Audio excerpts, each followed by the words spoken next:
பாடுபட்டு இறந்தோரிடமிருந்து உயிர்த்தெழுந்து மாட்சிமை அடைய வேண்டும். புனித யோவான் நற்செய்தியிலிருந்து வாசகம்.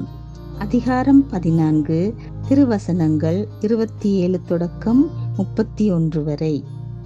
அக்காலத்தில் இயேசு தம் சீடரை நோக்கி கூறியது: அமைதியை உங்களுக்கு விட்டுச் செல்கின்றேன், என் அமைதியையே உங்களுக்கு அளிக்கிறேன்.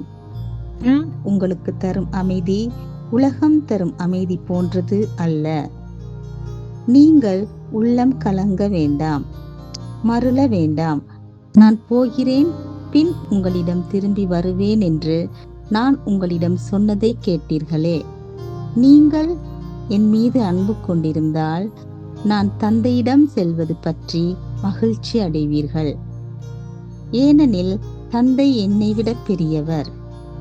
இவை நிகழும் போது நீங்கள் நம்புமாறு இப்போதே இவை நிகழும் முன்பே சொல்லிவிட்டேன்.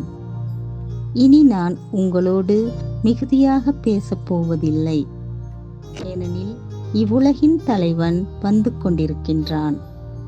அவனுக்கு என்மேல் அதிகாரம் இல்லை.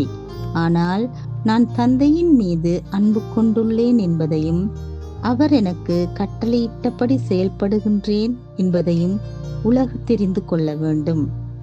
இது ஆண்டவர் வழங்கும் அருள்வாக்கு. கிறிஸ்துவே உமக்கு புகழ்.